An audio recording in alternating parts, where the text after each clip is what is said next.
grew up in this family full of givers. And I remember a few different things. And I know I've probably talked about my papa on other vlogs before about him being so full of love. He was such a giver. At Christmas, he couldn't wait for the whole family to get there. And the Christmas tree sat in the corner and it was piled high full of gifts. I think it was like up to my chest in gifts. And they weren't expensive gifts. They were like maybe a tube of lipstick wrapped up, or maybe some slippers or some socks or a set of new pajamas. But his eyes would light up, and my grandmother was always walking by and going, "Get out from under that tree," because he was so excited. Like, I don't know that we ever made it to Christmas Day on the gifts because he was so excited. And then of course my mama, she picked up exactly that same giving spirit, and I think I've inherited it from both of them. But my mom, I remember when we were growing up, my dad had lost his job. He worked with the airlines, and he was a can't think of the word. Air traffic control. Oh my gosh, that was ridiculous. Okay, so he was an air traffic controller.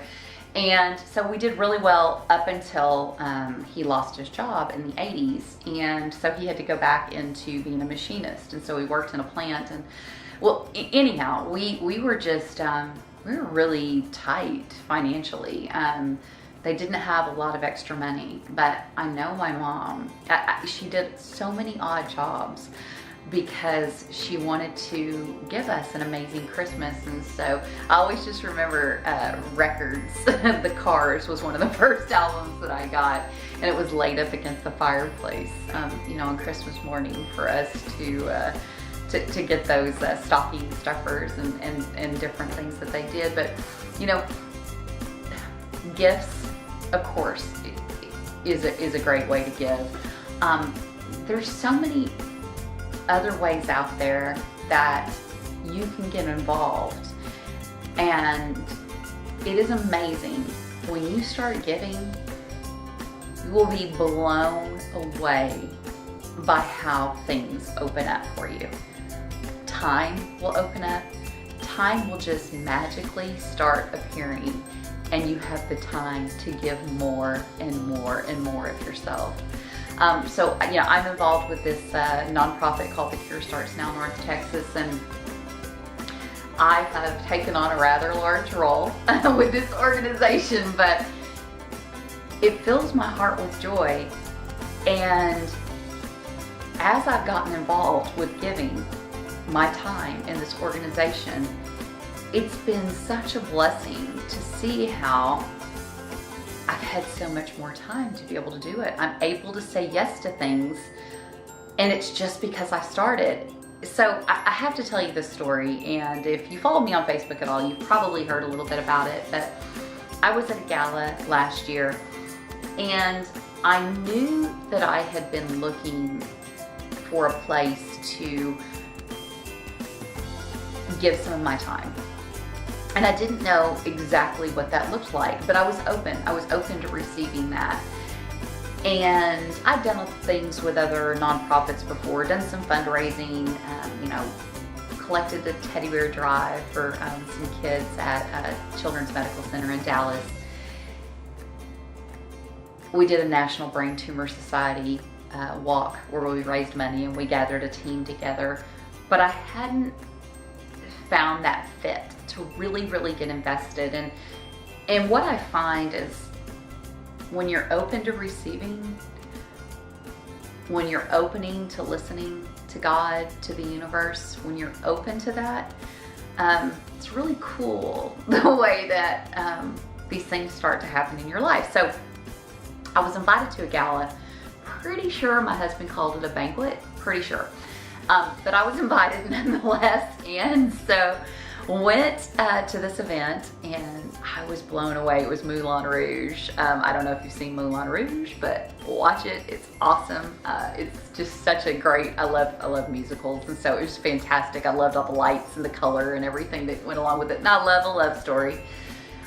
So it was a Moulin Rouge event, and there was a brochure laying at our table when we were seated. And I opened the brochure and it talked about this little beautiful girl named Sydney, and how she had lost her battle to childhood cancer. And I nudged my husband, Johnny, and I said, "Did you see this?" And he said, "Yeah, I did." Well, my husband had lost his mother about 10 to 12 years ago of a brain tumor. And so that's why we had done the fundraising for the National Brain Tumor Society. And so it was really near and dear to our heart. And then a few years before this, we had prayed for this beautiful baby girl. Her name was Phoebe Fair. She was Zig Ziglar's great-granddaughter. And I didn't know her. I got really wrapped up in her story on Facebook. Her mother is actually a beautiful writer, and she shared all the gifts that Phoebe had left with the world. So I got really wrapped up in her story, and I shared her the posts, and asked other people to pray for this sweet little girl. And so when I read Sydney's story, it hit home with me. I sat there very open-minded and wanting to help as much as I could do at that time while I was sitting at this gala. Well, then Michelle spoke. Her name is Michelle Bjornberg. She is the director of the North Texas chapter, and she spoke and she shared her mission and the reason why she joined The Cure Starts Now. And so it's an organization where 98% goes directly to research to wipe out childhood cancer. And she said that she wanted to give hope to other children, that hope was no longer available for her daughter, but her daughter wanted her to give hope to other families. And so she was so full of passion. She was sad, broken, because she lost her child, but she decided to make a difference. And that spoke to me in so many ways. And so I actually got up. I think I said, "Johnny, I'll be right back." And so I got up and I ran as fast as I could out to the auditorium, out to the lobby area, out of the gala, out of the ballroom. I said, "Michelle, I'm Nicole. I know you don't know me, but I want to help you. I don't know what I can do. I've actually never done anything major with a nonprofit before, but I'm going to help you. I'm going to help you make a difference." And so it's wild how God puts you in these places, and if you listen to his nudges, how what a cool blessing this can be, and when you really listen into your heart. And so it's been a real cool deal. It's I'm in charge of silent auction items for this year's gala, and I'm on the board of directors with The Cure Starts Now. And I have I love this. My son's 19. He'll have children at some point, I'm sure. I have 2 nieces. I have lots of friends who have children that I love. I have lots of nieces and nephews. I have lots of great nieces and nephews, and that's why I have decided to join The Cure Starts Now. So I did it on a grander level. It started small, guys. It started really small. And I do have the time freedom because, my son is older. He's 19 now, so he's totally self-sufficient. But it doesn't have to be that big. You know what I mean? Like, it doesn't have to be that big. You can start off on such a small way. You can do Meals on Wheels. You can grab some burritos from Taco Bell and go down to where the homeless community are in your area and pass out some burritos and say hi and introduce yourself. So many amazing ways that you can get involved, and just listen to those God whispers, listen to those nudges, lead with your heart, and it's just such a beautiful blessing. It's just a beautiful thing. So, all right, you guys, back with you soon. Stay tuned. Hi guys. Okay, so I just got finished working out. Obviously, this camera lens is probably gonna fog because I'm so sweaty. And that's what it does to my sunglasses. You know, I was talking about giving the other day, and you know, giving is, it's all about not only giving to others, but giving back to yourself. I mean, it is so absolutely important, and this is really close to my face, so I'm gonna back up just a little bit because you can see like every sweat bead on my head. But you know, giving is, it's given to yourself. So, you know, making time, even if it's just a few days a week, making time to get out there and give back to yourself and taking care of yourself physically.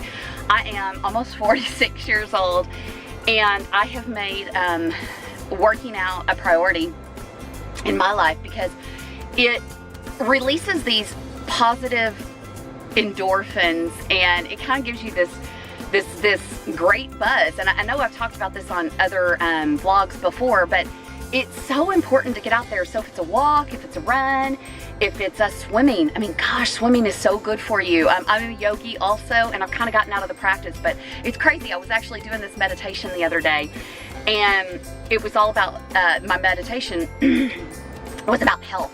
And it was crazy. The first thing that popped in my head was yoga. So that is definitely something I'm going to add back into my practice. I have been doing more of a high endurance type training here recently, and I love it. I mean, I get an amazing workout and I feel like I'm really doing something. But you know, yoga is just so good for mind, body, and soul. So whatever that is for you, get out there and just get started. And you are going to want to quit, man. Your mind is going to say, I can't do this. I can't go another 5 minutes. But you can, you absolutely can. It just takes practice. So write it in your schedule. Commit to 3 days a week. Commit to 2 days a week if you just want to get started. Go first thing in the morning. That's what I like to do because it gets my day started, you know, the right way. But even if you have to go in the afternoon, in the evenings, if you walk around your office at lunch, just give yourself that time. Give it back to you and smile while you're doing it. It makes all the difference. Okay, see y'all later.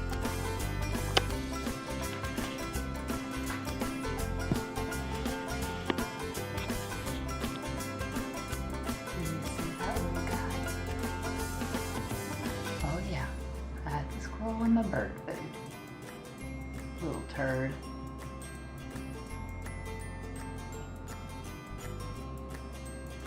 It's funny, but it really doesn't bother me that he eats it. That's fine. It's kind of cute.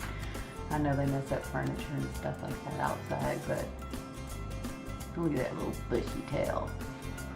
Don't you find it odd that we think that squirrels are cuter than rats? Just in my opinion, anyway. Little bugger.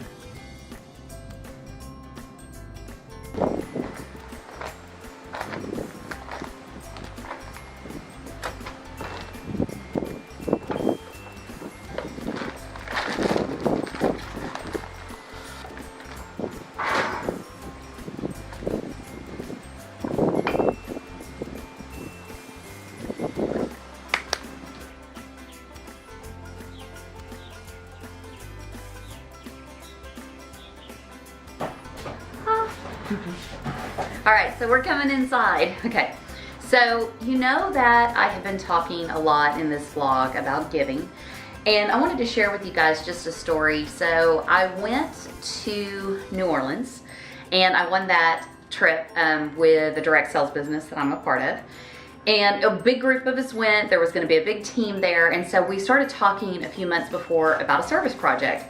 And a friend of ours, Robin, in Colorado, she was able to point us to a group called Kingdoms Project. And what they do is they go out on the streets of New Orleans and they share socks. They give homeless people socks. They give them water, food. Sometimes it's just really just to sit down and talk with them and, you know, really get to know who they are as individuals, you know, what brought them to the streets. And so it was an amazing experience. It's called Kingdoms Project. It's out of New Orleans. I totally recommend you looking them up. They've got a place called The Hub that's right in the French Quarter, where they have church service and they help people get into addiction recovery and all of this. Okay, so there's a point to this. So we went to serve. There was probably about 16 of us. And I have to tell you, it was one of the most humbling things I've ever been a part of. I've always been somebody who, sees somebody on the street and I'll, maybe give them some lunch or I'll hand them some money, something like that. I'd never gone beyond that. And so it was amazing to get to New Orleans and share with people that, I love to work with anyhow. They're my team members. And we stopped and we introduced ourselves and we shook homeless people's hands and got to know their story and just find out who they were. We did some praying with them and it was just a blessing. It was just a blessing. I feel like I was probably blessed more in that experience than, the homeless individuals were. And so the cool thing about it is 3 people got off the street that day, and it was something that was pretty special. So we carried that back to the Dallas area. We actually went to Fort Worth, and we did a big smoker. A friend of mine, Ivan, they pulled out a big smoker, and we fed the homeless, and we didn't get to talk to him quite as much because there were so many there and we pulled a big smoker out. So next time I'll probably, when we go out, we'll go a little bit smaller and maybe just have like individual wrap sandwiches or something like that. But, so the point I wanted to make was, they're people, they're souls, just like you and I. And we all have the opportunity to make a difference in others' lives. And you never know what's going on with that person. That's why it's so important to treat others the way you want to be treated. And you can do it on such a small scale. Just carry some water bottles. And of course I have a visitor. Just carry some water bottles in your car. Carry some socks. Carry some baby wipes, so they can clean their hands. Little disposable toothbrushes. There's all types of ways to make a difference in people's lives. And this will always be the case with this vlog. I have dogs. But you can make a difference. You really can. So I have been thinking a lot about how to wrap up this section of giving, this giving vlog. And all I can say is, guys, if you feel that gut instinct, if you feel that God nudge, just get out there and do it. You have the opportunity to make a difference in somebody's life.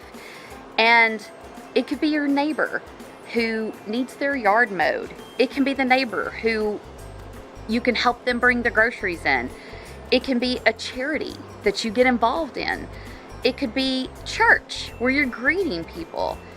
It doesn't matter what it is, but when you give of your heart, when you're in service of others,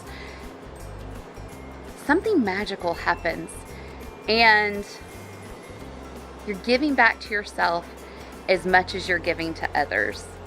So I hope that you'll make that jump. I hope that you'll listen to that gut instinct, to that Holy Spirit nudge, and get out there and make a difference, make an impact in somebody's life, because it's the most rewarding thing that you'll ever be a part of. I promise you. And you know what? You absolutely can. Yes, you can. You can do this. Bye, y'all.